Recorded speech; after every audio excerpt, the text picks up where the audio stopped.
au milieu de nous, Esprit de Dieu, viens parmi nous, glorifie Jésus,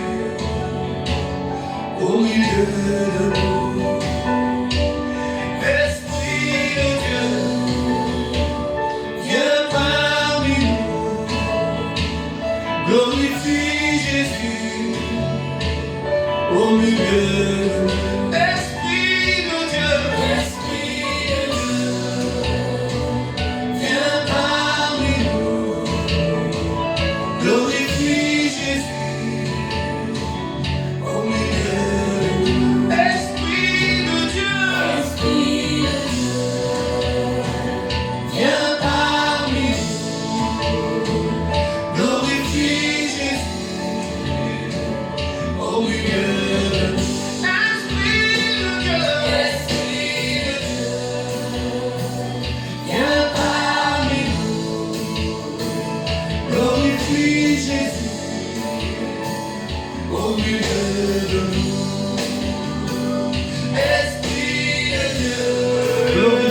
Jésus ce matin de la Pentecôte.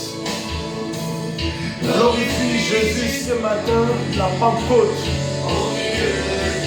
Glorifie ce matin, glorifie Jésus ce matin. Glorifie Jésus ce matin de la Pentecôte. Glorifie Jésus ce matin de la Pentecôte. Alléluia.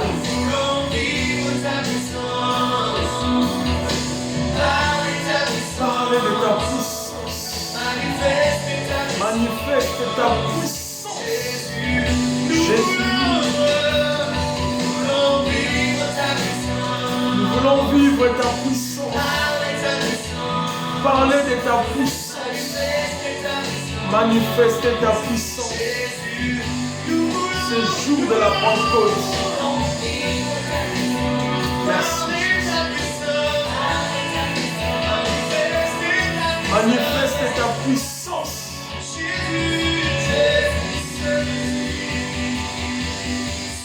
Esprit, viens déposer sur nous le manteau de ta gloire.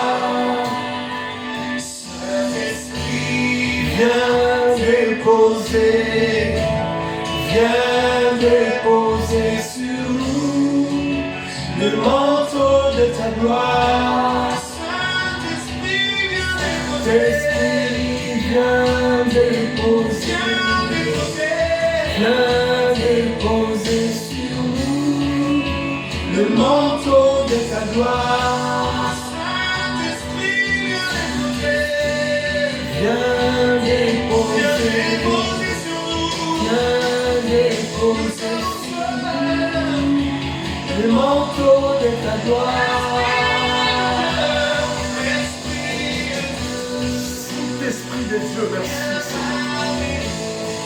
Viens parmi nous ce matin. Glorifie Jésus ce matin. Glorifie Jésus au milieu de nous ce matin. Glorifie Jésus en ce jour de la Pentecôte. Glorifie Jésus en ce jour de la Pentecôte. Glorifie Jésus ce dimanche de la Pentecôte. Glorifie Jésus ce matin de la Pentecôte. Glorifie Jésus ce matin de la Pentecôte. Glorifie Jésus ce matin de la Pentecôte. Glorifie Jésus ce matin de la Pentecôte. Glorifie Jésus ce matin de la Pentecôte.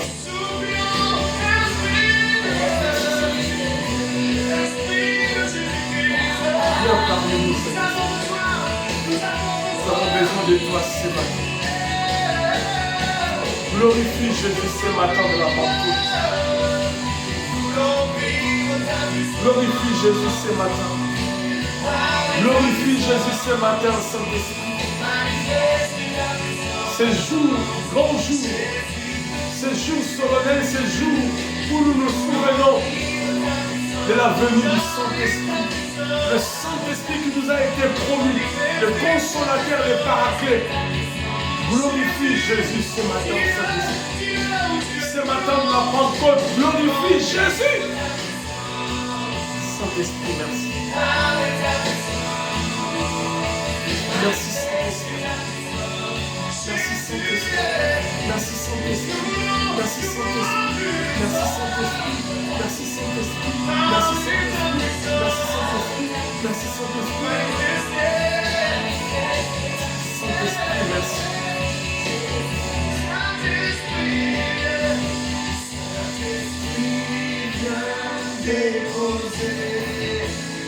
Viens déposer sur nous le manteau de ta gloire.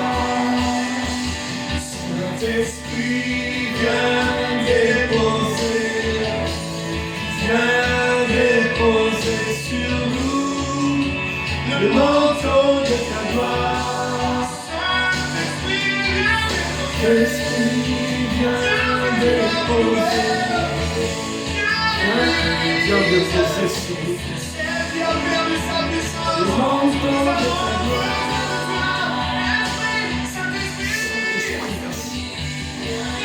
Saint-Esprit, merci pour le manteau de ta gloire.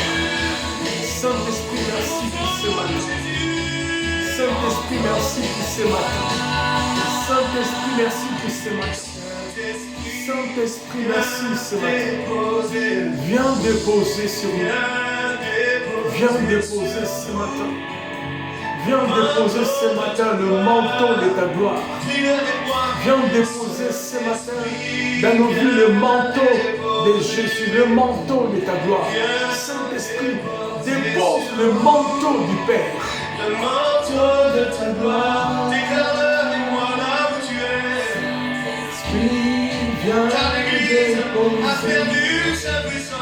Viens déposer sur nous le manteau de ta gloire.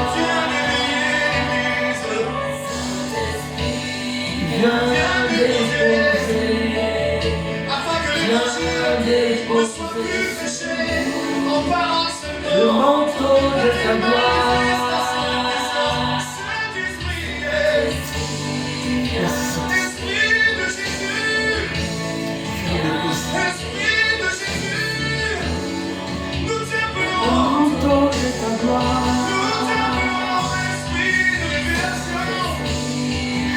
Viens Saint-Esprit ce matin au milieu de nous, en ces grands jours, en ces jours de la Pentecôte, viens déposer.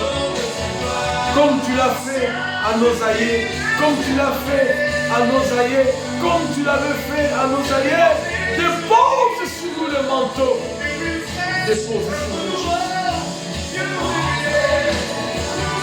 Dépose sur nous le manteau, Jésus. Dépose sur nous le manteau. Dépose sur nous le manteau, Jésus. Le manteau de ton onction ce matin. Pour que nous puissions parler de ta part. Pour que nous puissions parler de ta part. Merci Saint-Esprit. Merci Saint-Esprit pour le manteau. Déposer sur nous le manteau de ta gloire. Merci Saint-Esprit. Viens déposer le manteau, Jésus. Viens déposer le manteau de ta gloire. En ces jours, Saint-Esprit.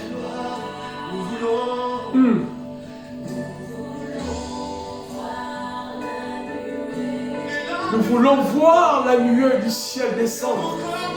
Nous voulons voir Jésus, le ciel s'ouvrir. Nous voulons voir ce matin la gloire de la seconde maison, la gloire du second temple. Nous voulons, Seigneur, ce matin, la manifestation de ta gloire. Nous voulons ce matin la manifestation de ton onction. Nous voulons ce matin la manifestation de la puissance du Saint-Esprit. Nous voulons ce matin l'action puissante et salvatrice du Saint-Esprit. Saint-Esprit, glorifie Jésus ce matin. Saint-Esprit, glorifie Jésus ce matin. Saint-Esprit, glorifie Jésus ce matin. Saint-Esprit, glorifie Jésus ce matin. Saint-Esprit, glorifie Jésus ce matin. Saint-Esprit, glorifie Jésus ce matin. Saint-Esprit, glorifie Jésus ce matin. Glorifie Jésus ce matin dans nos cœurs. Glorifie Jésus ce matin dans nos vies. Bénis ces cultes, Saint-Esprit. Ces cultes dominicales, ces cultes solennels, ces moments prévus pour passer ces temps dans ta présence. Bénis ces moments, Saint-Esprit. Oins-nous de ton onction particulière. Parle-nous ce matin par ton serviteur inutile. Sanctifie ton Église ce matin. Que l'Esprit Saint se move ce matin. La Bible dit au commencement, le monde était informe, mais l'Esprit de Dieu s'est mouvé au-dessus des eaux. Seigneur, ce matin, même si notre vie n'a pas de forme, même si notre avenir n'a pas de forme, même si nos projets n'ont pas de forme, même si, Seigneur, notre devenir n'a pas de forme, mais l'Esprit qui se mouve au-dessus de tout cela rendra, par la puissance de la parole de Jésus, la forme à ce qui n'a pas de forme. Ou la forme à ceux qui n'ont pas de forme. L'Esprit qui appelle à l'existence ceux qui n'existent pas, ce matin, nous avons besoin de toi. Qualifie-nous ce matin pour être dignes d'être dans ta présence. Saint-Esprit, qualifie-nous. C'est toi qui nous aides. C'est toi la source de toutes ressources. Nous voulons tout faire par toi, pour toi et avec toi ce matin. Nous ne voulons pas prendre une initiative qui peut surgir de notre personne ou émerger, Seigneur,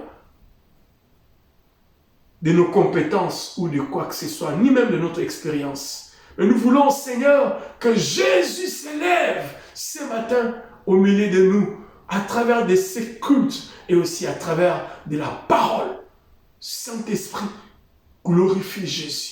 Glorifie Jésus et son œuvre salvatrice. Glorifie Jésus ce matin au milieu de nous. Que toute la gloire te revienne, Seigneur. Nous te disons merci en ce culte. Et nous voulons passer ce temps avec toi, Saint-Esprit, le consolateur. Nous voulons passer ce temps avec toi. Dans le nom de Jésus, nous avons ainsi prié. Amen. Amen. Gloire au Seigneur. Nous bénissons Adonai pour l'opportunité qu'il nous accorde ce matin, 5 juin, dans sa présence. C'est un premier culte du mois de juin, aussi un culte de la Pentecôte. La Pentecôte, nous savons dans la Bible, c'était la venue du Saint-Esprit. Le don du Saint-Esprit qui nous avait été promis, nous a été déversé ces jours-là à la Pentecôte. Et la Pentecôte continue encore et encore, même aujourd'hui. Et ce matin, je prie que la Pentecôte soit réelle dans ta vie, soit réelle dans votre famille, soit réelle dans ta famille, soit réelle aussi dans ma vie, tout comme aussi dans ma famille. Et que la Pentecôte nous soit favorable ce matin. Gloire au Seigneur. Nous vous saluons chaleureusement dans les noms précieux de notre Seigneur Jésus-Christ. Nous sommes le centre évangélique Rabania Extension de Nantes, et nous procédons en ces cultes en distanciel à travers ces moyens de la technologie que l'Église met en disposition pour que nous puissions aussi atteindre vous qui êtes distancés de nous pour une raison, pour une autre, à travers ces canaux que nous utilisons de YouTube afin que nous puissions partager la parole ensemble avec vous. Gloire au Seigneur. Donc nous vous saluons de partout où vous êtes et nous vous souhaitons un très bon culte. Que Dieu vous bénisse. Partout où vous êtes, Dieu vous connaît. Il est omniprésent. Il est là où vous êtes, que ce soit dans la cuisine, que ce soit au salon, que ce soit à l'extérieur. Il est avec vous. Il suffit tout simplement de prendre ces moments au sérieux et de parler au Seigneur. Pourquoi pas de communier avec lui en ces moments que l'Esprit a mis à notre disposition. Bien, nous allons encore nous replonger dans un moment de prière pendant une dizaine de minutes et après nous allons écouter la parole du Seigneur de ce matin. Aujourd'hui, nous voulons donner encore et encore la place au Saint-Esprit, qu'il dirige nos cœurs, qu'il remplisse notre vie, Que le Saint-Esprit prenne le contrôle réellement. Est-ce que tu peux, pendant un moment, pendant une dizaine de minutes, dire au Saint-Esprit réellement de prendre le contrôle de ta vie, de diriger ta vie, de combler ta vie, de combler ton être, de remplir jusqu'à la moelle épinière ta personne. Que le Saint-Esprit comble totalement ta vie. Parce que nous sommes à la Pentecôte. La Pentecôte est un jour béni. La Pentecôte est un jour solennel. La Pentecôte est un moment où nous avons été visités par le Saint-Esprit qui nous avait été promis. Et ce matin, il est là. Ce matin, le Saint-Esprit est là comme à la Pentecôte. Ce matin, il est là. Ni par force, ni par puissance, mais c'est par ton esprit, Saint-Esprit. Bien-aimé, parle au Saint-Esprit ce matin. Parle-lui. Là où tu es incompétent, là où tu es incapable, là où tu ne peux rien faire, l'Esprit de Dieu peut tout faire avec toi. Là où tu penses être limité, le Saint-Esprit illimité peut rendre ou étendre tes limites. Là où tu es malade, il peut te guérir. Là où tu es faible, il peut t'encourager. Là où tu es abattu, il peut te relever. Le Saint-Esprit est là ce matin. Saint-Esprit de Dieu, merci. Merci Saint-Esprit. Merci Saint-Esprit. Merci Saint-Esprit. Merci Jésus. Merci Saint-Esprit. Oh Saint-Esprit, merci ce matin. Je suis là ce matin, Jésus. Nous sommes le 5 juin, c'est vrai. Un jour solennel, un jour béni, un moment béni, Jésus. Ni par force, ni par puissance, mais c'est par ton Esprit ce matin. C'est par ton Esprit Saint ce matin. C'est par ton Esprit Saint, Jésus. Nous avons besoin de ton Esprit Saint ce matin. Nous avons besoin de ton Saint-Esprit ce matin. C'est par ton Esprit, Seigneur Jésus. Ni par force, ni par puissance. C'est par ton Esprit Saint. Ce n'est même pas par nos compétences. Ce n'est même pas par nos atouts. Ce n'est même pas par notre expérience. Ce n'est même pas par nos qualifications. Ce n'est même pas par quoi que ce soit. Mais Saint-Esprit, par toi. C'est par toi, Jésus. Juste par toi. Ni par ma force, Saint-Esprit. Ni par ma puissance. Ni par quoi que ce soit. Mais par le Saint-Esprit. Saint-Esprit, c'est par toi ce matin. C'est par toi ce matin. Alléluia. C'est par toi que nous voulons parler. C'est par toi que nous voulons parler. C'est avec toi que nous voulons parler. Et c'est pour toi que nous voulons parler ce matin. Saint-Esprit, ces jours nous rappellent la Pentecôte, où la Bible dit ils étaient tous dans la chambre haute. Ils firent Yahweh de gloire de manière spontanée. Tout à coup, il est venu du ciel un vent impétueux. Et ils furent tous remplis du Saint-Esprit. Et merveilleux. Merci Saint-Esprit. Ni par force, ni par force, ni par puissance que nous faisons ton travail. Ni par force, ni par puissance que nous exécutons ton travail. Jésus. Ni par force, ni par la puissance, ni par la force, ni par la puissance. Mais c'est par ton esprit, Jésus. Mais c'est par ton esprit Saint. Mais c'est par ton esprit Saint. Envoie ton esprit au milieu de nous, Jésus. Envoie ton esprit Saint au milieu de nous, Jésus. Envoie ton esprit Saint au milieu de nous, Jésus.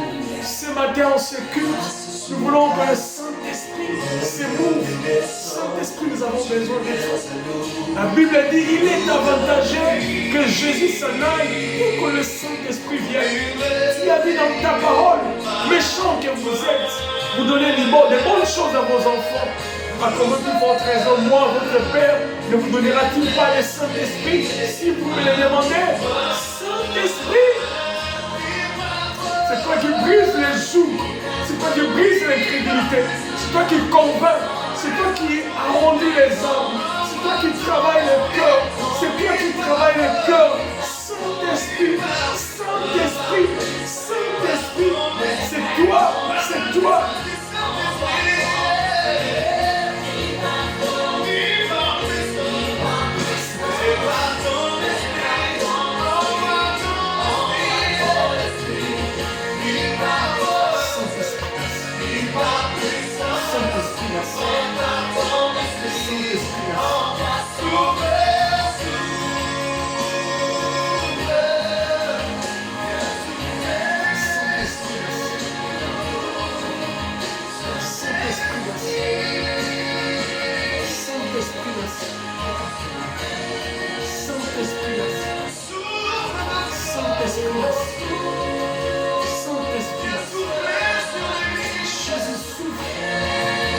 Souffle sur moi, Saint-Esprit. Souffle sur nous, Saint-Esprit. Souffle sur nous, Saint-Esprit. Ce matin, Jésus. Souffle, Saint-Esprit. Souffle, Saint-Esprit. Souffle, Saint-Esprit. Souffle, Saint-Esprit. Oh, Saint-Esprit.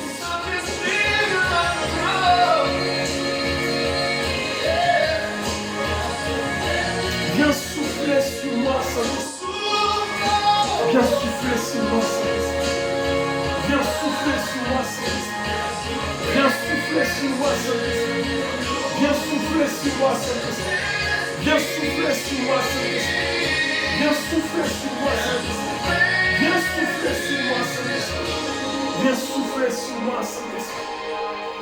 Viens souffler sur moi, Saint-Esprit. Viens souffler, Saint-Esprit. Viens souffler, Saint-Esprit. Viens souffler sur moi, Saint-Esprit. Viens souffler, Saint-Esprit. Viens souffler, Saint-Esprit. Souffle sur moi. Souffle sur moi, Saint-Esprit. Souffle ce matin. Souffle ce matin. Alléluia.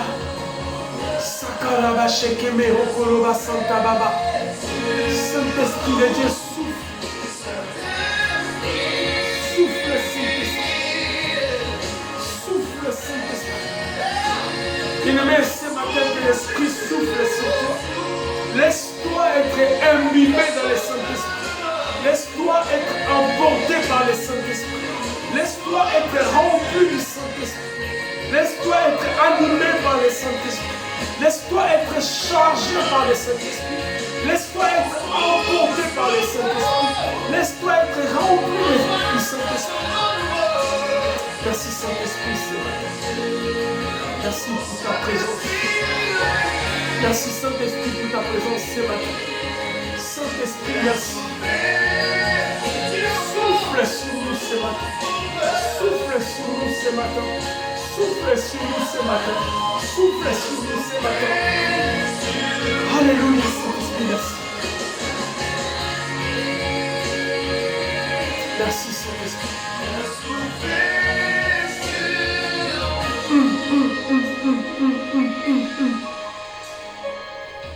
Ni par force, ni par puissance, ni par force, ni par puissance, Saint-Esprit, mais par ton Esprit Saint. Merci Saint-Esprit. Merci Saint-Esprit ce matin. En ce jour de la Pentecôte, nous ne voulons pas nous appuyer sur quelqu'un d'autre que le Saint-Esprit. Nous ne voulons pas nous appuyer sur quoi que ce soit, si ce n'est nous appuyer au Saint-Esprit. Merci Saint-Esprit pour ta présence. Merci Saint-Esprit pour ta présence. Merci Saint-Esprit pour ta présence. Merci Saint-Esprit pour ta présence. Merci Saint-Esprit pour ta présence ce matin. Saint-Esprit, merci pour ta présence ce matin. Saint-Esprit, remplis-nous de ta présence ce matin. Asperge-nous de ta présence. Inonde-nous dans ta présence. Nous voulons être noyés dans ta présence. Nous voulons être emportés dans ta présence. Nous voulons être, Seigneur, remplis de toi ce matin. Nous voulons être remplis de ta personne ce matin. Nous voulons être remplis de ta personne ce matin. Saint-Esprit, parle-nous. Parle-nous ce matin. Sers-toi de cet instrument inutile. Parle à quelqu'un ce matin. Saint-Esprit, parle à quelqu'un ce matin. Saint-Esprit, parle-nous par ta puissance. Parle-nous, parle-nous, parle-nous, parle-nous. La Bible dit, ils eurent le cœur vivement touché parce qu'ils ont été convaincus par les discours de Pierre. C'est toi qui convaincs. C'est toi qui convaincs. Parle-nous, convainc-moi ce matin. Convainc-moi ce matin. Convainc-moi ce matin par ta parole. Nous nous souvenons, Jésus, de ces grands jours de la Pentecôte. La Bible dit, Seigneur, comme un vent impétueux, remplir la maison, la chambre où ils étaient. Ils furent tous remplis du Saint-Esprit. Et des langues comme des langues de feu s'éteignaient au-dessus d'eux. Jésus, ils parlèrent en langue. Père, remplis-nous du Saint-Esprit. Remplis-nous du Saint-Esprit en ce temps de la fin. La vie chrétienne sans le Saint-Esprit est un chaos. La vie chrétienne sans le Saint-Esprit est un chaos total. Et le message sans l'apport du messager est un chaos. Le message sans l'onction du messager est un discours inutile. Parle-nous. Sanctifie ces canaux inutiles. Dans le nom de Jésus, nous avons ainsi prié. Amen. Bien. Gloire au Seigneur. Nous bénissons le Seigneur pour l'opportunité qui m'accorde de pouvoir partager la parole avec vous ce matin où nous nous souvenons de la Pentecôte. C'est le dimanche de la Pentecôte. Et nous voulons continuer notre voyage que nous avons commencé le dimanche passé, où nous avons introduit ces thématiques qui nous parlent de la personne et du rôle du Saint-Esprit, dans la personne du Saint-Esprit et ses rôles. Nous sommes en train de voyager à travers un texte que nous avons considéré depuis le dimanche passé et nous allons continuer à cogiter là-dessus ce matin. Nous sommes dans Jean au chapitre 16 et nous allons partir à partir du verset 5. Étant donné que c'est la Pentecôte, nous voulons parler de ces personnages centrales de la Pentecôte qui est le Saint-Esprit, comme nous l'avons commencé le dimanche passé. Gloire au Seigneur. Je vais procéder à la lecture de la parole dans Jean chapitre 16, à partir du verset 5. Et maintenant, je m'en vais vers celui qui m'a envoyé, et aucun de vous ne me demande où vas-tu. Mais parce que je vous ai dit ces choses, la tristesse a rempli votre cœur. Cependant, je vous dis la vérité, il vous est avantagé que je m'en aille. Car si je ne m'en vais pas, le consolateur ne viendra pas vers vous. Mais si je m'en vais, je vous l'enverrai. Et quand il sera venu, il convaincra le monde en ce qui concerne le péché, la justice et le jugement. Verset 9. En ce qui concerne le péché, parce qu'il ne croit pas en moi, la justice, parce que je vais au Père et que vous ne me verrez plus, le jugement, parce que le prince de ce monde est jugé. Gloire au Seigneur. Et nous pouvons continuer la lecture. J'ai encore beaucoup de choses à vous dire, mais vous ne pouvez pas les porter maintenant. Jésus avait beaucoup de choses à dire à ses disciples et à nous. Et à ces moments-là, par rapport aux disciples, il ne pouvait pas contenir tous les messages de Jésus. Alors le Saint-Esprit est venu pour nous aider. Lorsque nous avons considéré cette portion des Écritures le dimanche dernier, nous avons vu ensemble avec vous que ça, c'est un discours que nous avons tiré de la bouche du Maître lui-même. C'est Jésus au jour de sa chair.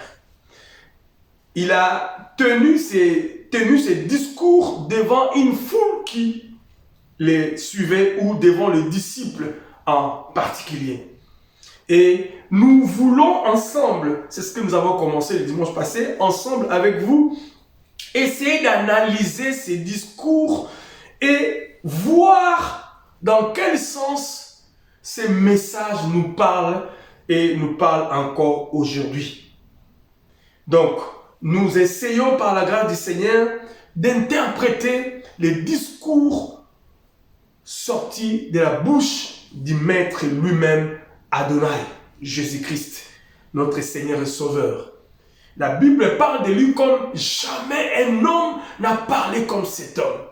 Donc, nous ne pouvons pas prétendre expliquer avec certitude ce que Jésus est capable de nous dire ou ce qu'il nous disait ici. Mais nous pensons par la grâce du Seigneur, tant soit peu, essayer de tirer conseil de son discours.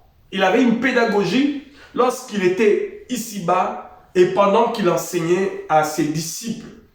Et à travers ces moyens, ces méthodes d'enseignement que nous essayons de trouver des conseils divins lorsque nous essayons d'analyser en détail sa parole. Alors, lorsque nous observons cette portion des Écritures, nous l'observons très bien, nous voulons la faire parler, mais nous ne pouvons pas faire ressortir la pensée qui n'est pas émise ici, raison pour laquelle nous devons regarder chaque phrase et essayer de l'interpréter. Nous avons commencé au verset 5, mais je prends directement le verset 7.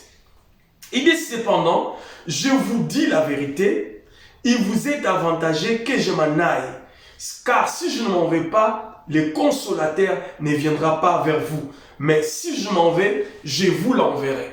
Nous voyons déjà ici Jésus-Christ lui-même, par devers lui-même, prend la résolution de dire à ses disciples qu'il était avantageux qu'il s'en aille. Comme pour dire, le départ de Jésus est une condition, c'est ce que j'avais dit le dimanche passé, une condition sine qua non pour que nous puissions obtenir le Saint-Esprit. Donc aujourd'hui, si nous parlons de la Pentecôte, c'est parce que Jésus est parti dans la gloire. Lorsque nous regardons quasiment 8 chapitres ou 7 chapitres avant, donc nous sommes au chapitre 7,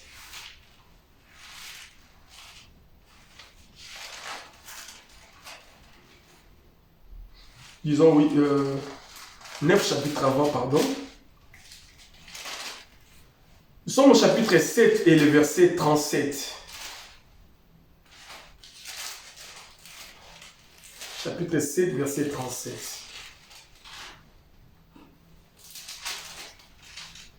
Il a parlé quasiment de la même manière aussi. Ici, c'était les derniers jours de la fête. Nous sommes au chapitre 7 de l'évangile des Jean. Nous sommes toujours en train de lire l'évangile des Jean. Chapitre 7 de l'évangile des Jean, au verset 37, la Bible dit, les derniers jours, le grand jour de la fête, Jésus se tenant debout, s'écria, si quelqu'un a soif, qu'il vienne à moi et qu'il boive. Celui qui croit en moi, des fleuves d'eau vive couleront de son sein, comme dit les Écritures, ou comme dit l'Écriture, pardon. Celui qui croit en moi, des fleuves d'eau vive couleront de son sein, comme dit l'Écriture. Alors, si l'Écriture dit ceci, au verset 39, il dit, l'évangile de Jean, Jean est en train maintenant de discourir ou d'interpréter les discours de Jésus. Il dit maintenant, au verset 39, il dit cela. Qui disait cela? C'est Jésus qui avait prononcé ces discours. Alors Jean dit, Jésus avait dit cela pour une raison. C'est la raison qu'il veut émettre dans le verset 39. Il dit cela de l'esprit qui devrait recevoir ceux qui croiraient en lui, car l'Esprit n'était pas encore, parce que Jésus n'avait pas encore été glorifié. Jésus tient un discours en disant, les derniers jours de la fête, celui qui a soif qui vient à moi. Celui qui a soif. Celui qui a envie du Saint-Esprit, celui qui a envie d'être étanché, qu'il vienne. Mais c'était un discours un peu prophétique de ce qui allait se passer un peu plus tard. Parce qu'à ce moment-là, le Saint-Esprit ne pouvait pas venir parce que Jésus n'était pas encore glorifié. Donc, nous pouvons déduire que le départ de Jésus n'est pas un échec. Le départ de Jésus n'est pas une mauvaise nouvelle. Le départ de Jésus ne devait pas, par ricochet, rendre les disciples tristes. Au contraire, ils devaient en réjouir. Pourquoi? Parce que son départ va déclencher des retombées et des retombées jusqu'à l'éternité. Le départ de Jésus était la condition sine qua non pour que nos âmes soient étanchées. Et là, il a dit, celui qui a soif, qui vient, et des fleuves d'eau vive couleront. Donc aujourd'hui, bien-aimés, alors que l'Esprit de Dieu nous parle par sa parole, afin que toi et moi, nous ayons cette envie, cet engouement de vouloir absolument le Saint-Esprit dans nos vies, en tout point de vue. Que nous ayons envie du Saint-Esprit sans limite. Parce que le Saint-Esprit, bien-aimé, nous rend capables. C'est le Saint-Esprit qui nous aide à vivre la vie chrétienne. C'est le Saint-Esprit qui nous révèle le Père. C'est le Saint-Esprit qui nous soutient dans nos combats. C'est le Saint-Esprit qui nous parle. C'est le Saint-Esprit qui nous encourage. Le Saint-Esprit est Dieu. Cependant, lorsque nous arrivons au chapitre 16e, à partir du verset 5e, nous nous rendons compte que Jésus fait un constat. Alors qu'il était en train de parler de son départ dans la gloire, les disciples n'ont pas été heureux d'avoir ou d'écouter cette nouvelle. Verset 6, « Mais parce que je vous ai dit ces choses, la tristesse a rempli votre cœur. » Bien-aimés, ils étaient tristes parce que Jésus physique n'allait plus être avec eux. Mais ils oubliaient que le départ de Jésus allait déclencher quelque chose d'extraordinaire. Alors Jésus lui-même, après avoir prononcé ses discours à partir du verset 7, nous arrivons au verset 8, il commence petit à petit à expliquer ce qu'il avait déclaré en amour. Il dit, et quand il sera venu, là, il a dit qu'il allait venir. Jésus maintenant, il explique, lorsque le Saint-Esprit viendra, quel serait son rôle ici-bas. Bien-aimés dans le Seigneur, nous voulons essayer de faire parler Jésus à travers cette portion des Écritures pour essayer de comprendre le rôle du Saint-Esprit. Sûrement, la liste n'est pas exhaustive. La liste, vous pouvez aller plus loin parce que nous ne pouvons pas nous focaliser juste sur ça. Mais, lorsque nous lisons de la bouche du Seigneur ces mots et nous comprenons quelques 3 rôles principaux que le Saint-Esprit devait jouer ici-bas à son arrivée. Lorsqu'il commence, il dit, « Et quand il sera venu, il convaincra le monde en ce qui concerne le péché. » Le Saint-Esprit, lorsqu'il viendra, moi je pensais qu'il viendra pour ressusciter les morts, etc. Mais voilà, Jésus dit, il va convaincre le monde en ce qui concerne le péché. Le péché. Nous avons parlé de cela dimanche passé. Donc, il faisait allusion au péché originel. Donc, il voulait déjà nous dire que le Saint-Esprit n'est pas dissocié au rôle que Jésus est venu faire. Il ne vient pas annoncer autre chose. Si c'est de parler de Jésus, mais d'amplifier, de mettre l'emphase sur le rôle de Jésus, sur la mission de Jésus et la manière dont cette mission devrait ou devait s'accomplir. Donc, convaincre du péché, la justice et le jugement. Nous avons vu ensemble qu'il y avait un seul dénominateur commun qui s'appelle convaincre.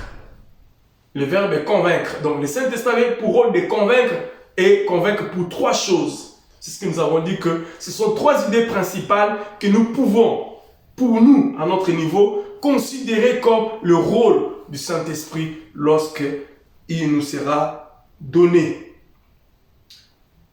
Cependant, il ne s'arrête pas là. Lorsque nous arrivons au verset 9, il commence lui-même, Jésus, à détailler.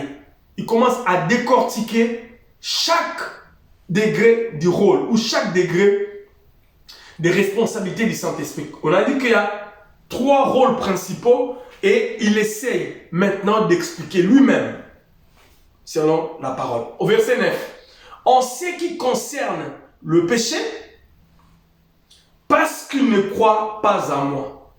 Premier détail d'explication. Et c'est ce que nous avons essayé le dimanche passé de comprendre. Convaincre le monde à ce qui concerne le péché. Pourquoi? Parce que le monde est sous l'emprise du diable. Et lorsque tu es distancé de Dieu, eh bien, tu es exposé au mal. La Bible dit, dans le livre de Romains chapitre 3, verset 10,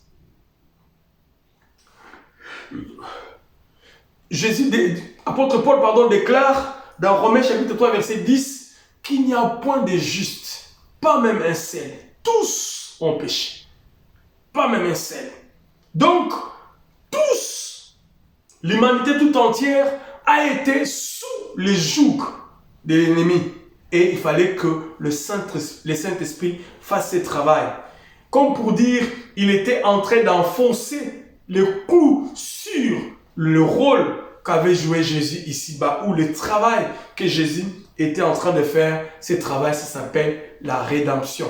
Il est venu pour nous racheter du péché auquel nous étions attachés à travers l'acte de désobéissance que nos parents ont commis il y a des années dans les livres du commencement. Deuxième rôle, selon le discours de Jésus, parce que nous avons dit qu'il a comme dénominateur commun convaincre le monde des trois choses, et c'est ce que nous sommes en train d'essayer. Deuxième rôle, il dit au verset 10, la justice, parce que je vais au Père et que vous ne me verrez plus. Je vais essayer maintenant d'alimenter ces phrases avec mes mots et donner un sens. Et le troisième rôle, le jugement, on en parlera. Donc du coup, nous allons commencer notre voyage et nous partirons sur trois directions. La première direction, c'est ce que nous avons emprunté le dimanche passé. La seconde, c'est ce que nous allons essayer de faire aujourd'hui. Donc, le Saint-Esprit avait comme rôle de convaincre le monde du péché, de convaincre le monde de la justice et de convaincre le monde du jugement. Le péché, parce que le monde était sous l'emprise du péché depuis Adam et Ève. Quoi qu'il en soit, quoi qu'on fasse, on est sous les jougs du péché. C'est ce que nous avons vu le dimanche passé. Et Jésus est venu pour nous racheter du péché et de la mort avec toutes les conséquences possibles. Et le Saint-Esprit viendra, selon son discours, pour essayer d'amplifier son message, d'essayer d'insister sur cette dimension. Pourquoi? Parce qu'à ce stade-là, beaucoup n'avaient pas reçu Jésus comme Seigneur et Sauveur. Et du reste, les pharisiens, les sadducéens, etc. et les juifs de l'époque ne l'ont pas reçu. Raison pour laquelle la Bible dit, il est venu vers les siens et les siens ne l'ont pas reçu. Ils étaient comme un échantillon pour pouvoir être utilisés par Dieu, et sa pédagogie salvatrice nous servirait d'exemple ou nous servirait de modèle. Cependant, une partie ont reçu, une autre n'ont pas reçu. Ce n'est pas grave. Mais l'acte que Jésus a posé est un acte parfait et nous nous appuyons sur cet acte. Deuxièmement, c'est ce que nous allons voir aujourd'hui, ce matin, 5 juin. Ce matin, lui-même il parle. Parce qu'en fait, lorsque nous lisons à partir du verset 8, et quand il sera venu, il convaincra les mondes. Donc, il convaincra les mondes à ce qui concerne le péché. Il convaincra les mondes en ce qui concerne la justice. Et il convaincra les mondes en ce qui concerne le jugement. Pour les deux, même pour les trois, il a expliqué. Lui-même explique le péché parce que ces gens-là ne croient pas en lui. Vous ne croyez pas que Jésus est venu pour nous sauver. Jésus est venu racheter l'humanité. Jésus est la panacée. Et c'est que l'humanité est en train de vivre. Le péché est venu embourber le monde entier. Et Jésus est venu pour régler ces problèmes. Mais les gens ne le croient pas jusqu'à aujourd'hui. Et c'était le rôle que le Saint-Esprit devait faire. Et c'est ce qu'il fait encore jusqu'à aujourd'hui. Il convainc. Bien aimé, il est là pour convaincre.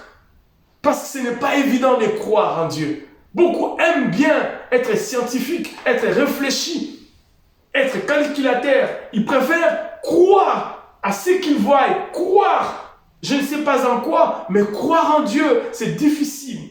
Et du reste, en ces temps de la fin où la technologie a pris l'envol, où nous appelons, à cette période on appelle l'ère des vitesses, nous sommes à une période où tout va vite. Nous sommes à une génération qui connaît une progression scientifique colossale. Nous connaissons malheureusement aussi des dérives vraiment tristes et innombrables. Nous sommes dans un mélange entre l'eau et l'huile. Et tout est confondu, bien-aimés, en ces temps de la fin. Et pour croire encore l'évangile, du reste, nous qui sommes ici sous ces cieux occidentaux, bien-aimés, où nous avons l'impression que nous vivons dans un autre monde parce que les gens ne croient pas. Lorsque nous parlons de Jésus, on nous regarde avec dédain. Ils se disent, mais ces gens, de quoi ils parlent? Sont-ils réfléchis? Sont-ils des hommes et des femmes normaux? Qu'est-ce qui se passe? Pourquoi? Parce que la raison a pris place à la foi, hélas. L'Occident qui nous a évangélisés, nous qui étions en Afrique, où l'Amérique est corrompue aujourd'hui, et ils ont bouté dehors, hélas, l'évangile et la foi pour remplacer la science et la raison, etc.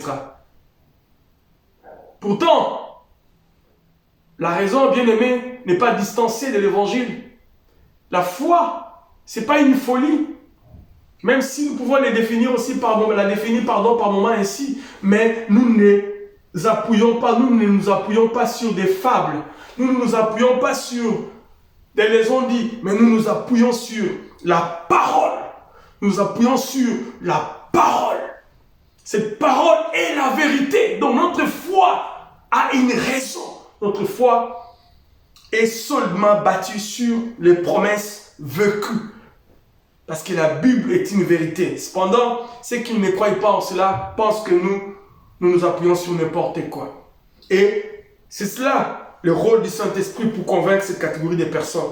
Et deuxièmement, ce que nous allons voir aujourd'hui rapidement à cause du temps, il est venu pour convaincre le monde aussi de la justice. Mais cette fois-là, Jésus fait une exception. Lorsque nous lisons verset 10, il dit ceci, la justice, pourquoi? Parce que je vais. Alors, il est venu convaincre les hommes de la justice parce que lui va. Donc, parce que je vais au Père et que vous ne me verrez plus. Exact. Jésus ouvre une parenthèse importante que nous devons aussi regarder avec attention. Lorsque Jean, dans son discours ou dans son évangile, parle, il y a des points, il y a des éléments, il y a des parenthèses que nous devons vraiment faire attention parce que ça peut tout nous expliquer ou tout comme nous pouvons passer complètement à côté. Lorsqu'il parle de la justice, cette fois-là, il a convergé son discours vers les disciples. vers les gens qui l'ont connu, vers les gens qui ont cru en lui, vers les gens qui suivent son évangile. Donc vous. Et ce matin, nous voulons parler du Saint-Esprit, son rôle pour vous et pour moi, nous qui avons connu les Seigneurs. Pourquoi? Parce que il veut nous convaincre de la justice. Alors, notre voyage, comme je disais, est réparti en 3 parties. Convaincre le monde, comme j'avais dit, à ce qui concerne le péché. Convaincre le monde à ce qui concerne la justice. C'est ce que nous allons voir tout à l'heure. Et convaincre le monde à ce qui concerne le jugement. Convaincre, nous avons défini les dimanches passés, mais nous allons encore les dire, est un terme juridique. Convaincre quelqu'un d'un crime devant un tribunal. Donc, convaincre, c'est amener quelqu'un à reconnaître la vérité. Amener quelqu'un à reconnaître la nécessité des faits.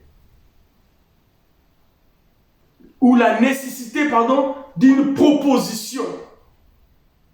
Ou d'un fait, comme j'avais dit tantôt. Convaincre, c'est donner des preuves de sa faute ou de sa culpabilité.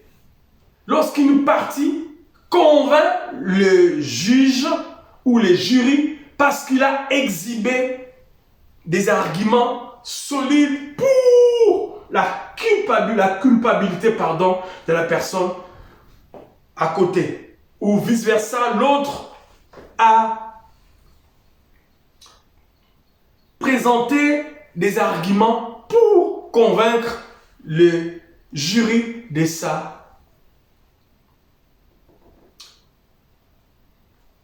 son innocence, et l'autre de sa culpabilité.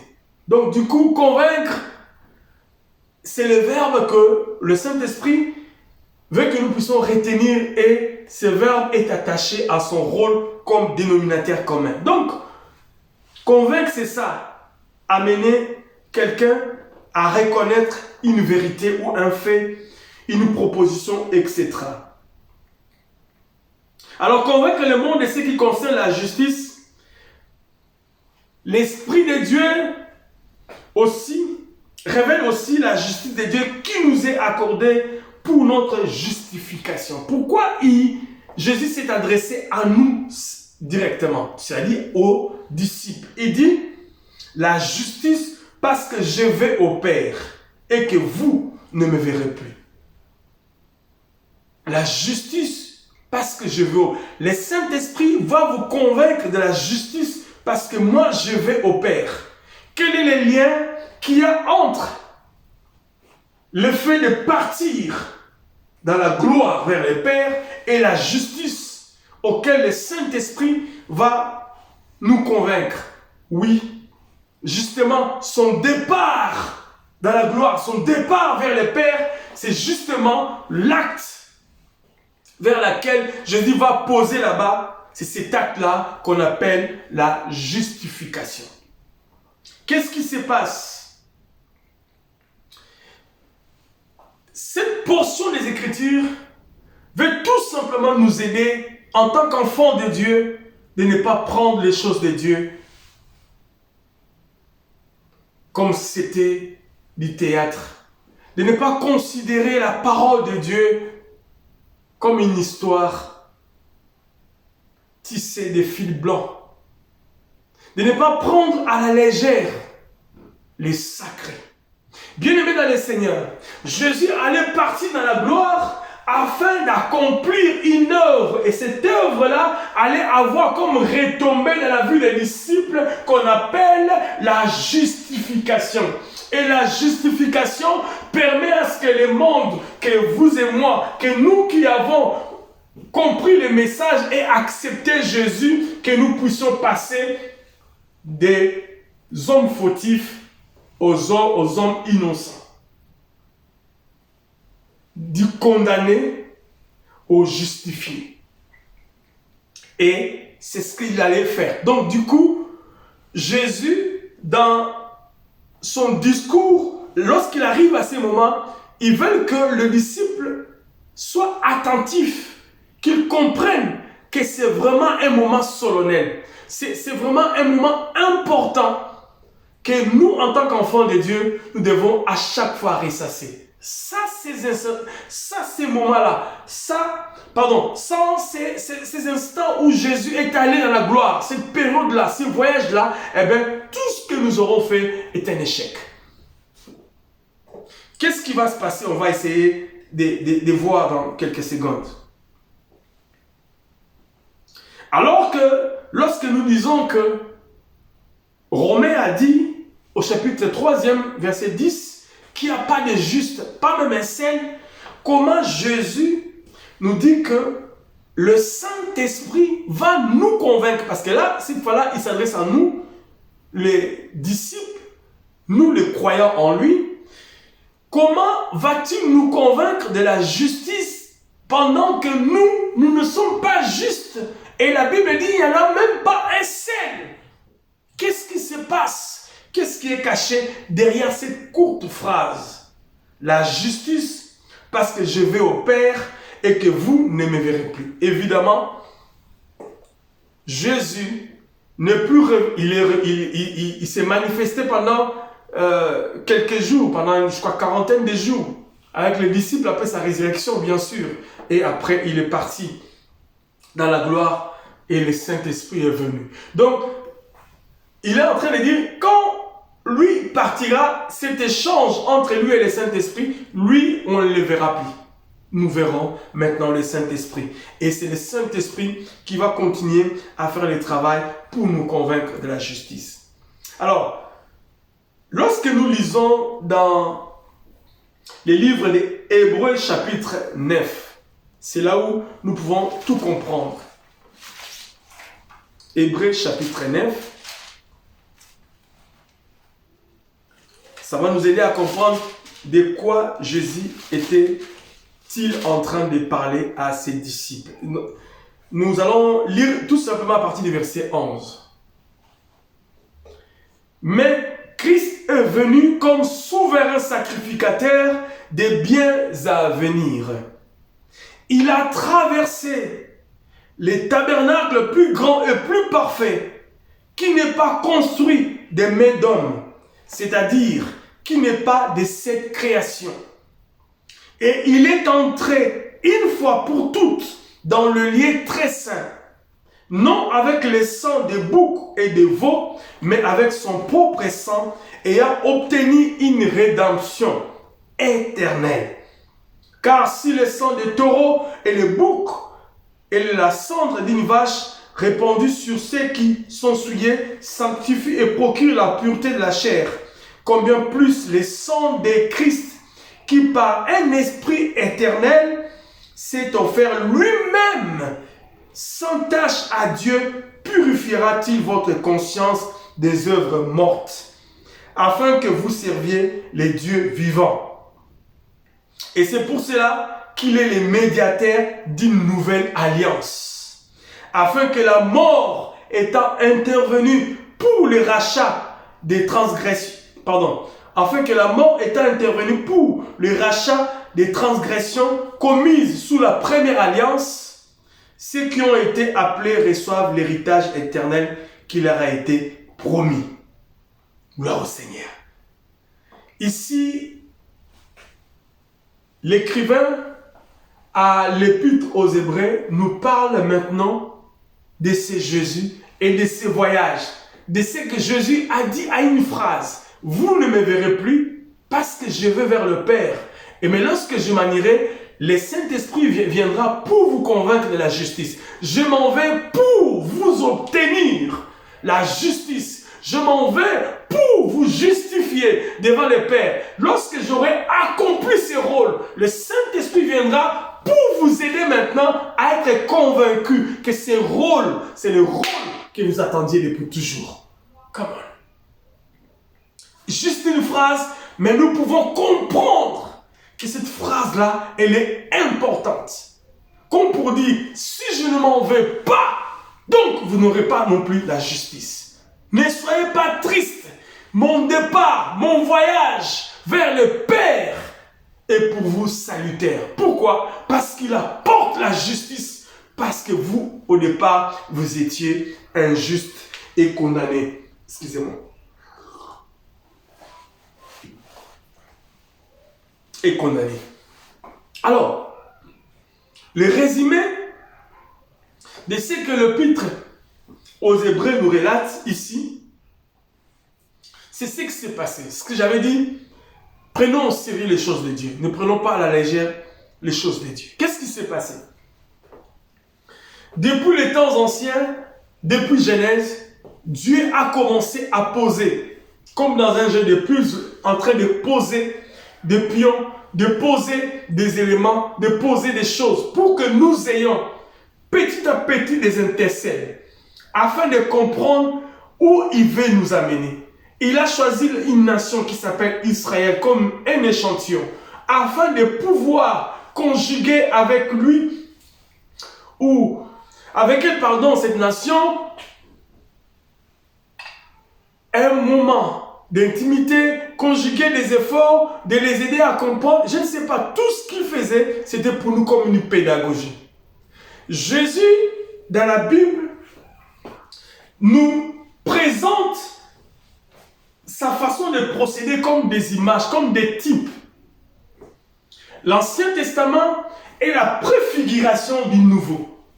Et depuis l'Ancien Testament, il a posé des éléments, des images, des informations pour que le Saint-Esprit, au moment opportun, lorsqu'il va arriver, il puisse recueillir toutes ces informations-là pour nous éclairer à la lumière de la parole du Seigneur. Qu'est-ce qui s'est passé? Nous savons, le sacerdoce a été établi pour gagner du temps, parce que le temps passe vite. Dieu a établi le sacerdoce avec Moïse. Moïse était le grand prophète et il a établi Josué comme le souverain sacrificateur. Parce qu'en fait, lorsqu'il a établi le sacerdoce, il a décidé par devers lui-même que le sacré serait comme une propriété, comme un acquis pour les Lévites. Les Lévites étaient appelés au service du sacerdoce. Et dans les Lévites, tous ces Lévites qui faisaient les sacrifices, ils devraient avoir toujours un souverain comme un responsable numéro 1 de tous les Lévites. Et à cette époque, lorsque le sacerdoce a commencé, c'était Aaron, le souverain sacrificateur. Et Aaron est le type de Jésus dans l'Ancien Testament. Aaron est l'image de Jésus. Aaron joue le rôle que Jésus est venu jouer. Et le Saint-Esprit est en train de nous montrer cela à travers la parole. Alors, qu'est-ce qui s'est passé lorsqu'on a établi pour gagner du temps? Parce que ça va vite. Dieu avait instauré un moyen par lequel pour que le peuple soit justifié. Le peuple ne pouvait pas, continuer à vivre dans le péché et être distancé de Dieu. Tout ce qu'il pouvait faire, c'est de pouvoir offrir des sacrifices. Un taureau, un veau, etc. Et cette cérémonie, bien aimée, était accompagnée des conditions, des éléments, des préceptes qu'ils devaient respecter. Et ce qu'ils devaient respecter, par exemple, lorsqu'ils étaient en train d'égorger l'animal qui était censé être sacrifié, la Bible nous dit, celui qui était pécheur, les victimes, parce que l'animal deviendra victime, mais avant, celui qui est pécheur devait poser sa main sur l'animal, pour que lorsqu'on coupe, on égorge l'animal, le sang qui va couler, va devoir donner l'image au Seigneur que l'homme pécheur a été sacrifié. Donc, l'animal devenait victime à la place de celui qui devrait normalement mourir à cause du péché. Et lorsque l'animal était mort, le sang qui coulait, la Bible dit, les souverains sacrificateurs le prenaient et faisaient les services sur l'autel, sur le corps de l'autel. Mais en dehors de cela, il y avait un jour, et ce jour solennel, la Bible dit, les souverains sacrificateurs rentraient une seule fois dans les lieux saints pour offrir les sacrifices au Seigneur. Et la Bible nous relate que le souverain sacrificateur lui-même, avant d'y entrer, il devait d'abord se purifier parce que personne ne pouvait rentrer dans la présence du Seigneur sans que la personne-là puisse être frappée par Dieu s'il n'est pas digne d'être dans sa présence. Et on raconte que le souverain sacrificateur avait des clochettes un fil au pied avec des clochettes. Pourquoi? Lorsqu'il rentrait dans les saints des saints des dieux, et si jamais il tombait dedans, personne ne pouvait rentrer pour les sauver, même pour faire sortir les corps. Parce que même si toi, tu vas pour faire sortir le corps, eh bien, toi aussi tu tomberas. Alors il mettait le fil au pied avec des clochettes. Chaque fois que le souverain sacrificateur faisait le service, les clochettes sonnaient, on savait qu'il était vivant. Et lorsqu'il y avait un silence radio, pendant un temps, pendant un moment, ils attendaient. Dès qu'il y a un silence, ils se rendent compte que non, le gars est tombé. Le gars est tombé devant Dieu. Et on pouvait tirer le souverain sacrificateur avec le fil et le faire sortir du lieu très saint. Là, nous parlons des saints des saints. Parce que nous savons, je pense, je n'ai pas expliqué au début, mais ça c'est vraiment une autre leçon, mais on parle quand même rapidement. Le tabernacle ou le temple de Dieu était réparti en 3 parties. Les 3 parties. Donc, nous parlons du parvis, du lieu saint et du lieu très saint. Et là où je fais allusion, c'est les lieux très saints, là où le souverain rentrait une seule fois. Et entre les lieux saints et les lieux très saints, il y avait un rideau qui séparait. Alors Jésus, lorsqu'il est en train de dire à ses disciples de manière prophétique, parce que là il n'est pas encore mort, il est encore vivant, il leur parle de ce qu'il allait se passer. Jésus allait mourir à la croix, et la Bible dit lorsqu'il est mort à la croix, le rideau fut déchiré. Donc la mort, la résurrection de Jésus est un acte qui était préfiguré autrefois par la mort des animaux, etc. Et le sang de l'animal qui tombait ces jours-là, lorsque les souverains sacrificateurs Aaron ou les Lévites par la suite faisaient couler, eh bien, purifier la personne. Mais la Bible dit ne purifiez pas, mais couvrez les péchés de la personne. Ce qui fait que la personne pouvait un moment se sentir sanctifié ou se sentir justifié. Mais c'était juste pour un moment. Parce qu'à chaque fois, il fallait encore revenir et revenir. Et là, je ne parle pas de péché que nous commettons régulièrement, mais du péché initial. Donc, rien ne pouvait ôter le péché ou la racine du péché initial dans nos vies. Et tout ça, nous pouvons lire ça dans le livre de Lévitique, et nous verrons tous ces processus du sacerdoce. Alors, Jésus maintenant, lorsqu'il parle, il dit, lorsque nous lisons je reviens sur Jean chapitre 16, donc, la justice parce que je vais au Père et que vous ne me verrez plus. Jésus, après avoir accepté de mourir à la croix, d'être enterré et ressuscité, il est parti vers le Père. Et il est parti vers le Père avec pas le sang des boucs et des agneaux, il est parti avec son propre sang dans le tabernacle spirituel. Donc tout ce qui s'est passé dans le livre d'Exode et dans le livre de Lévitique, c'était, passez-moi l'expression, un peu comme la photocopie de ce qui existait dans le ciel. Les tabernacles célestes. Dieu avait demandé à Moïse, passez-moi l'expression, de calquer un peu. Dieu a dit à Moïse de construire les tabernacles, mais à l'image de ce qui existait dans le ciel, dans son sein. C'était pour leur dire, le moment venu, un homme viendra, lui là, ne passera pas sur ces tabernacles terrestres, mais il passera dans les tabernacles spirituels pour pouvoir accomplir les sacrés ou les sacrifices. Et raison pour laquelle le livre d'Hébreux nous parle que lui, il est parti. On va y revenir dans quelques secondes. Donc, voilà ce qui renferme la phrase de Jésus. La justice que le disciple et nous aujourd'hui, que nous allons obtenir lorsque Jésus va aller vers le Père, c'est la justice que nous obtenons par le sang de Jésus qui a coulé à Golgotha. Bien aimés dans le Seigneur, ce matin, je voudrais que nous puissions comprendre une chose importante. Le sang de Jésus, à la base, ou son rôle d'abord, c'est d'abord être donné au Père. Le sang de Jésus a coulé pour obtenir la justification. Le sang de Jésus est parti avec Jésus, avec son propre sang, dans le tabernacle céleste pour offrir ça chez le Père, chez Dieu. Le sang, c'est pour Dieu. Et lorsque Dieu a reçu le sang, c'est le sang là exactement comme le sang de bouc. Et cette fois-là, de manière parfaite, le sang de Jésus. Et c'est ce sang-là qui nous a donné la justification. Donc, nous avons vu ça dans le livre des Hébreux. Je reprends encore. Dans Hébreux chapitre 9, pour que nous puissions comprendre le verset 11. Ce que je suis en train de dire, c'est ce qui est écrit. Mais Christ est venu comme souverain sacrificateur de biens à venir. La Bible dit, il a traversé. Ce n'est pas moi. C'est l'écrivain à l'épître aux Hébreux.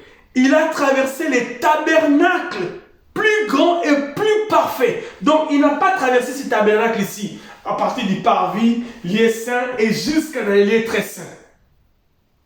Ce n'est pas les tabernacles faits des hommes, pardon. Ce n'est pas les tabernacles de Moïse. Mais il a traversé les tabernacles spirituels. De la même manière, le souverain sacrificateur, ici, va traverser les tabernacles faits des mains des hommes pour aller dans les saints des saints, offrir une seule fois le sang pour le péché d'Israël. De la même manière aussi, le souverain sacrificateur Jésus-Christ, mais cette fois-ci, pas selon l'ordre d'Aaron, mais selon l'ordre de Melchisédek, il est parti, la Bible dit, une seule fois pour toutes avec son propre sang pour offrir à Dieu, afin que nous ayons la justice.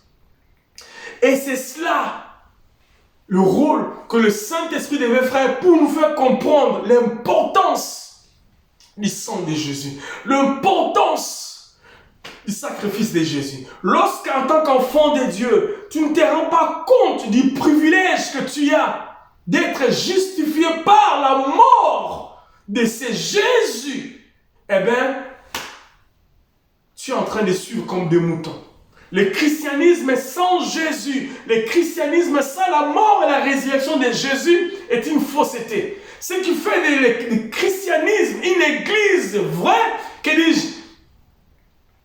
Oui, je peux dire une église vraie, ou une religion vraie, si on doit le dire ainsi. C'est ce qui fait du christianisme une religion. Que dis-je? La seule religion vraie, c'est l'œuvre de la croix. La mort et la résurrection de Jésus, c'est ce qui fait du christianisme la seule religion vraie.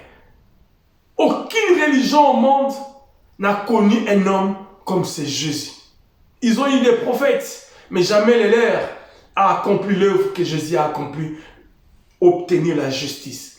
Et le Saint-Esprit a pour rôle, bien aimé, en ces temps de la fin, comme je disais dimanche passé, bien sûr de nous donner les qualifications pour pouvoir exercer son ministère avec puissance, mais aussi de nous aider à comprendre cette importance du rôle qu'a joué Jésus pour notre salut.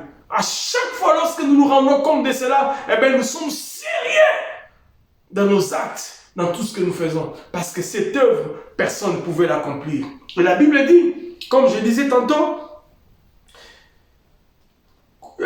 traverser le plus grand et parfait tabernacle qui n'est pas construit, voyez-vous, des mains d'hommes. Le tabernacle terrestre que Moïse avait construit a été construit par des mains d'hommes, initié par Dieu. Le plan, c'est Dieu qui a donné, mais les mains d'hommes, les mains des hommes qui ont construit. Mais le tabernacle que Jésus, le souverain sacrificateur, selon l'ordre de Melchisédek, a traversé, eh bien, c'est un tabernacle qui n'a pas été construit de mains d'hommes. C'est-à-dire qui n'est pas de cette création. Alléluia! Jésus n'est pas passé dans un tabernacle fait de mains d'hommes, ni de ce monde, ni de cette création. Le tabernacle céleste. Et la Bible dit, il est entré une fois pour toutes dans le lieu saint.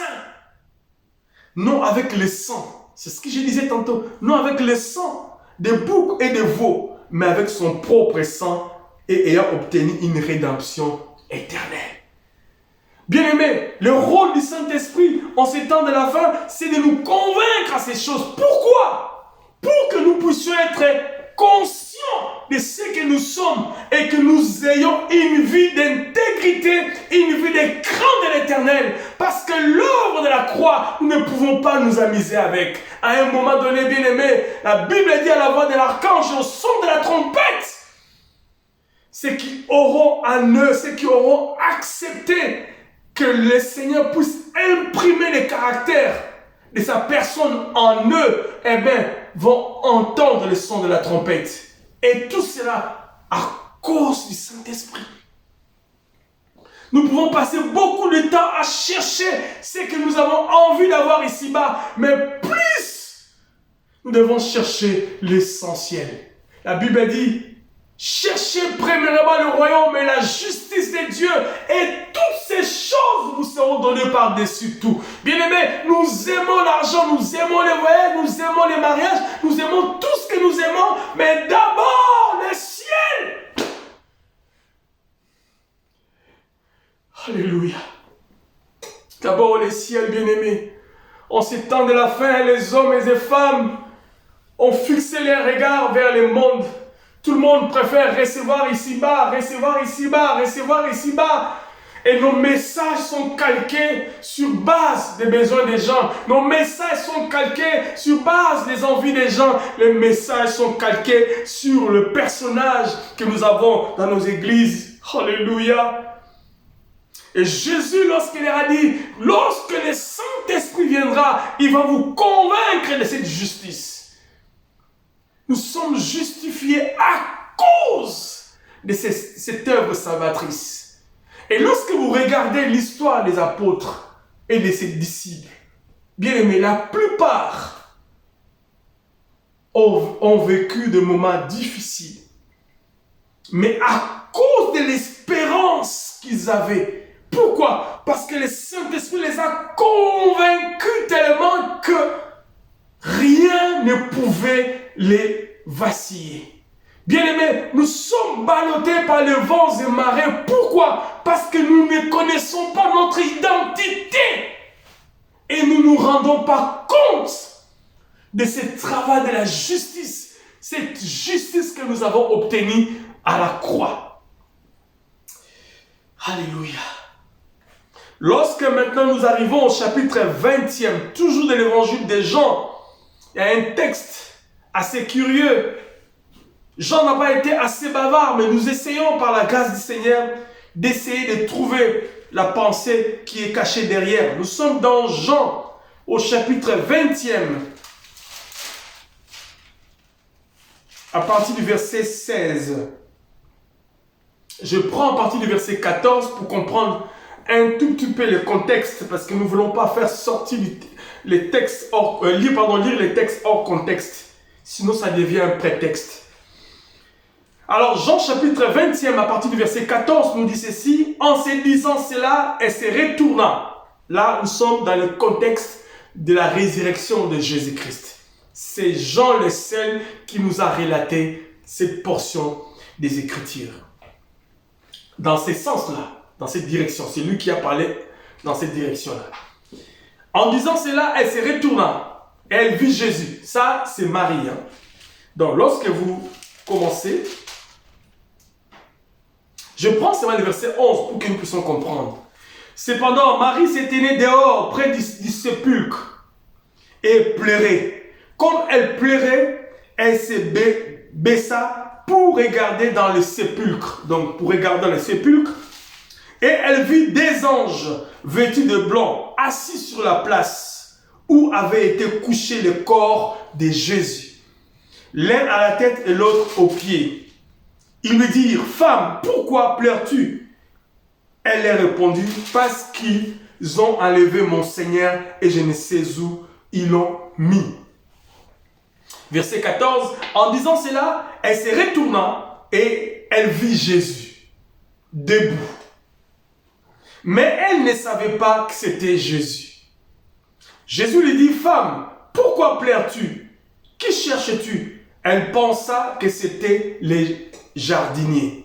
Lui dit, « Seigneur, si c'est toi qui l'as emporté, dis-moi où tu l'as mis et je le prendrai. » Jésus était couvert d'une robe blanche. Apparemment, selon les commentateurs, ils disent que les jardiniers juifs de l'époque aussi portaient quasiment les habits blancs, et peut-être dans ce sens-là qu'il a confondu. Donc, vous avez quasiment peut-être la même tenue. Et Marie a confondu. Alors là, du coup, la Bible dit, nous arrivons au verset 16, Jésus lui dit, lorsque elle a pensé que c'était les jardiniers, Jésus lui dit, Marie, elle se retourna. Comment un jardinier peut-il connaître mon nom? Donc du coup, ça doit être le Seigneur. Sûrement, elle a réagi, et c'est ce qu'elle va comprendre tout de suite. Elle se retourna et lui dit en hébreu, Rabouni, c'est-à-dire maître. Jésus dit Marie, et elle se retourne, elle dit Rabouni, maître. Donc elle a compris, c'était pas un homme ordinaire qui était en face de moi, c'était pas un jardinier. C'était pas un jardinier, c'était lui-même le maître. Verset 17, c'est le verset qui nous intéresse. Jésus lui-même, de sa bouche, nous sommes en train d'étudier, de considérer les textes où lui-même a prononcé des paroles, et nous essayons de trouver à travers ses propos, à travers son discours, un enseignement. Waouh, on termine. Jésus lui dit, ne me touche pas, car je ne suis pas encore monté vers mon Père. Ne me touche pas. Les commentateurs ont dit, peut-être ça voulait dire, ne me retiens pas, ou ne me bloque pas, ou je ne sais pas. Tout peut être dit là-dessus. Mais ce n'est pas ça l'important. L'importance, c'est que Jésus a mis l'emphase sur un problème important, ce que nous allons voir dans la suite. Nous sommes dans Jean chapitre 20, verset 17. Il dit, ne me touche pas, ne me retiens pas selon les versions, ne faites rien de ce que tu veux faire. Eh bien, pourquoi? Il dit, ne fais pas ça, mais va trouver mes frères. Et dis-leur que je monte, moi, je monte. Alléluia! Moi, je monte vers mon Père et votre Père, vers mon Dieu et votre Dieu. Va trouver mes frères, dis-leur que je suis ressuscité. J'essaie de paraphraser, maintenant je vais avec le sang. Alléluia! Je vais vers le Père pour accomplir ma mission. Ou pour dire, arriver au point final. Parce que tout ça, nous pouvons considérer ça comme un bloc. La mort, la résurrection, la croix, etc. C'est la mission. Nous pouvons considérer ça comme une seule chose, une mission, c'était la rédemption. Mais cependant, cette partie était importante parce que sans cette partie, eh bien, la chose n'allait pas s'accomplir. Il devait procéder à tout ça pour que, enfin, en tant que souverain sacrificateur, c'est l'ordre de Melchisédek, qu'il aille maintenant avec son sang devant le Père. Et ce sang allait nous accorder la justice. Voilà pourquoi il dit, le rôle du Saint-Esprit, c'est de convaincre, vous, le monde, bien sûr, parce que nous sommes dans le monde, bien sûr, mais vous particulièrement, de quoi? De la justice. Pourquoi? Il a dit, parce que je vais vers le Père. Lui-même, il a dit, au chapitre 16. Et nous arrivons au chapitre 20, lui-même encore répond, va dire à mes frères, comme je leur ai dit au chapitre 16, qu'ils ne soient pas tristes. Il faut que j'aille vers le... Alléluia! Jésus est merveilleux. Il faut que j'aille vers le Père pour que le Saint-Esprit vienne. Il répond encore la même phrase. Va les rappeler encore pour dire, vous m'avez vu et je vais vers le Père. Oh Seigneur. Et la Bible nous relate, ces hommes ont été tellement convaincus lorsque le Saint-Esprit est venu, rien ne pouvait les fléchir. Rien ne pouvait les arrêter. La tribulation ne pouvait pas les arrêter. La prison, les chicottes ne pouvaient pas les arrêter. Aujourd'hui, l'Église est devenue, alléluia, un instrument entre les mains du malin. On est en train de nous balloter comme des vents et marées. Pourquoi? Parce que nous manquons ceci, parce que nous manquons cela. Et nous pensons que le fait que nous manquons ceci ou cela nous donne droit à abandonner le Seigneur ou à falsifier l'évangile. Bien-aimés, les prédicateurs falsifient les évangiles, ceux qui écoutent aussi falsifient l'évangile. Un tohu-bohu total. Répentons-nous, répentons-nous, répentons-nous. À cette époque, les disciples étaient tellement convaincus de ce que Jésus a accompli, rien ne pouvait les ébranler. Rien. Ils étaient solidement assis sur la parole. Ce matin, bien-aimés, c'est la Pentecôte. Nous avons besoin du Saint-Esprit pour qu'il nous aide à faire des miracles, à guérir. Mais bien plus aussi, nous avons besoin du Saint-Esprit pour qu'il puisse nous convaincre de la justice, de la justification. Parce que nous l'avons obtenu à Golgotha. Nous avons besoin du Saint-Esprit pour qu'il nous convainque de cela, bien-aimés. La grâce de Dieu est la source de la justification. La grâce de Dieu est la source de la justification. Les sangs versés par Christ en est le fondement et la foi, les moyens qui nous unissent en Christ et nous donnent d'être justifiés. Bien-aimés, je reprends ma dernière phrase pour terminer. La grâce de Dieu est la source de la justification. Le sang versé par Christ, les sangs versés, c'est ce que nous avons vu tout à l'heure, par Christ est le fondement. Sans le fondement, sans le sang, rien. Et le fondement. Et la foi est le moyen qui nous unit en Christ et nous donne d'être justifiés. C'est par la foi. Dieu justifie celui qui croit en lui. Non en raison de la valeur de sa foi, mais en raison de la valeur de celui sur qui elle se repose. Bien-aimé, même si ta foi elle est petite ou grande, peu importe la forme de la foi, si elle est reposée sur la parole, sur les Écritures, Dieu est derrière cette parole pour l'accomplir. Et après, par ricochet, nous pouvons, bien aimer, lorsque nous avons le bijoutier, nous pouvons par la suite profiter aussi de tout ce qu'il est en train de créer, donc des bijoux. Tu veux de l'argent? Cherche d'abord les banquiers et tu pourras avoir de l'argent. Alléluia. Les apôtres étaient tellement enracinés dans la parole parce qu'ils savaient qu'ils étaient justifiés. Et la mort, disait même Paul, était un gain pour lui. Mais l'Église a perdu toutes ses valeurs. Pourquoi? Parce que le Saint-Esprit est tout simplement utilisé comme un moyen pour atteindre un but. Le Saint-Esprit n'est pas nécessairement toujours un moyen. Avoir la puissance, avoir l'onction. Le Saint-Esprit est Dieu. Le Saint-Esprit est une personne. Et le Saint-Esprit nous aide à comprendre le rôle que Jésus est venu accomplir ici. Nous avons vu le dimanche passé, d'abord, aider les gens à se repentir, à croire en Dieu, à accepter qu'ils étaient dans le péché. Deuxièmement, après que tu es devenu croyant en Christ, que tu sois convaincu, que tu connaisses ton identité, que tu marches avec lui. Et après, comprendre aussi les jugements parce que le diable a été jugé. Il y a beaucoup de choses à dire là-dessus, mais on n'a pas le temps. Nous allons nous arrêter par là. Père, merci pour ta parole ce matin. Tu as parlé au chapitre 7. Tu as parlé au chapitre 16. Tu as encore parlé au chapitre 20. Quasiment de la même chose. Et plus tard dans l'évangile de Luc, tu as dit, mauvais êtes-vous père de ce monde, mais vous donnez de bonnes choses à vos enfants lorsqu'ils vous le demandent.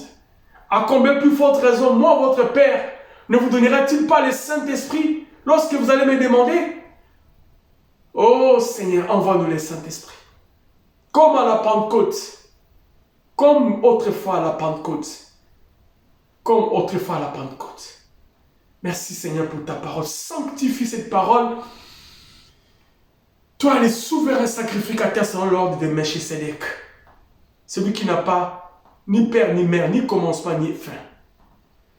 Bénis ta parole. Sanctifie ces moments et que ces cultes soient bénis de toi. C'est dimanche 5.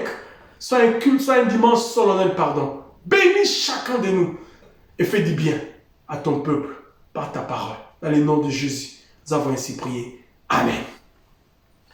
Amen. Gloire au Seigneur. Ouf. La parole du Seigneur est merveilleuse. Lorsque nous la lisons, nous la comprenons, ça nous fait énormément du bien. Mais on n'a pas le temps, on va s'arrêter par là. Que Dieu vous bénisse. Vous qui avez donné vos oreilles à l'écoute de cette parole, que Dieu bénisse encore vos oreilles. Que Dieu vous fasse énormément du bien. Que vos oreilles soient aiguisées. Parce que ces jours-là, lorsque la tempête, la Bible dit, à la voix de l'archange et au son de la trompette, les morts en Christ ressusciteront premiers et nous les vivons. Que vos oreilles soient aiguisées afin d'entendre, que dis-je, enfin d'écouter les sons de la trompette et la voix de l'archange. Ça va teinter ces jours-là et c'est bientôt. Il revient bientôt. Merci Seigneur. Nous sommes le centre évangélique La Bannière, extension des Nantes. Nous avons mis en place cette activité en distanciel pour vous atteindre, vous qui êtes éloignés, vous qui n'êtes pas avec nous ici en Nantes, et partout dans le monde entier. Que Dieu vous bénisse. À travers ces canaux digitaux, nous essayons de vous atteindre. Si vous avez besoin de nous parler, eh bien, passez par ces mêmes canaux. Ou si vous avez besoin d'accompagnement, passez par ces mêmes canaux. Dieu vous bénira. La bannière veut dire étendard. La bannière veut dire les drapeaux. Sous la bannière, nous sommes à l'abri du danger. Que Dieu vous bénisse. Vous avez besoin de nous soutenir financièrement, eh bien, passez toujours par ces mêmes canaux. Dieu ne sera pas moins glorifié. Au contraire, il vous fera beaucoup de bien. Que Dieu bénisse son peuple en ces dimanches de la Pentecôte. Et que le Saint-Esprit soit réel dans nos vies. Et que le Saint-Esprit nous aide à comprendre la justice, qui est la raison de notre vie. Merci. Que Dieu vous bénisse. On termine par là. Désolé pour ces déplacements de 5 minutes. Que Dieu vous bénisse là où vous êtes et que vos familles soient bénies en ces dimanches. Priez pour nous et ne vous fatiguez pas de nous. Amen. Père, merci pour ces cultes. Bénis chacun de nous. Nous qui sommes pères ici à Nantes, en présentiel, et ceux qui sont en distanciel, qu'ils soient bénis de toi, partout dans le monde entier, par ta parole. Sanctifie ton peuple et que toute la gloire te revienne. Merci pour ces cultes.